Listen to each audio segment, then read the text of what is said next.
வாழ்க வளர்க இந்திய பன்மொழி கழகத்தின் சார்பாக நான் உங்கள் சக்கரவர்த்தி பேசுகிறேன். இயற்கையை பாதுகாப்போம். அனைத்து உயிர்களும் இங்கு இயற்கை தாயால் தான் படைக்கப்பட்டன. இங்கு எந்த உயிரும் சிறிதல்ல, எந்த உயிரும் பெரிதல்ல. அனைத்து உயிர்களும் இயற்கை தாயின் முன் சமம்தான். இங்கு இயற்கை தாயால் படைக்கப்பட்ட உயிரினங்களில் நாமும் ஒன்று. ஆனால் மற்ற உயிரினங்களினால் இயற்கைக்கு எந்தவித பாதிப்பும் இல்லை. நாம் நம்மை அனைத்து உயிரினங்களிலும் மேலானவர்கள் என்று நினைத்து கொண்டு இயற்கைக்கு ஆபத்தை ஏற்படுத்தி கொண்டிருக்கிறோம். இயற்கை எனும் பொக்கிஷத்தை நாம் பாதுகாக்க வேண்டிய கட்டாயத்தில் இன்று இருக்கிறோம். இயற்கையின் மகத்துவத்தை நமது முன்னோர்கள் நன்கு அறிந்திருந்தனர். நமது பள்ளி பருவத்தில் அசோக சக்கரவர்த்தி சாலையின் இருபுறமும் மரம் நடச் சொன்னார் என்பதை பாடத்தில் படித்திருக்கிறோம். அனைத்து உயிர்களும் வாழ்வதற்கு அடிப்படை தேவை நீர். அந்த நீரை மழை நீராக பூமிக்கு அறுவடை செய்வது மரங்கள்தான். அனைத்து உயிர்களும் உயிர் வாழ தூய்மையான காற்றை உற்பத்தி செய்வதில் மரங்கள் முக்கிய பங்கு வகிக்கின்றன.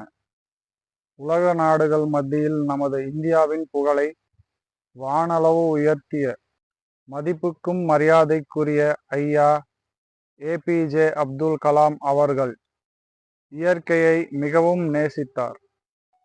அவர் எந்த அளவுக்கு நேசித்தார் என்றால், இயற்கை பாதுகாப்பு மிகவும் முக்கியம். இதை ஒவ்வொரு மாணவர்களிடமும் கொண்டு சேர்க்க வேண்டும் என்று நினைத்தார்.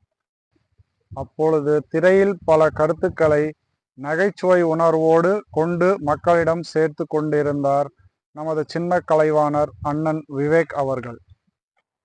ஐயா அப்துல் கலாம் அவர்களும் மற்றும் அண்ணன் விவேக் அவர்களும் ஒரு நேர்காணலில் சந்தித்து கொண்டு போது இயற்கையின் முக்கியத்துவத்தை பற்றியும் மரம் நடுவதின் அவசியத்தை பற்றியும் ஐயா அண்ணன் விவேக் அவர்களிடம் எடுத்துரைத்தார். ஐயாவின் வார்த்தைக்கு இணங்க அண்ணன் விவேக் மரம் நடுவதை தனது வாழ்வியலாகவே மாற்றிக்கொண்டார். பல ஆயிரம் மரக்கன்றுகளை நட்டு வளர்த்தார். இன்று ஐயா கலாம் மற்றும் அண்ணன் விவேக் இருவரும் நம்மிடம் இல்லை. அவர் விட்டு சென்ற பணியை தொடர்ந்து செய்வோம். மரக்கன்றுகள் நட்டு இயற்கையை காப்போம். நன்றி, வணக்கம்.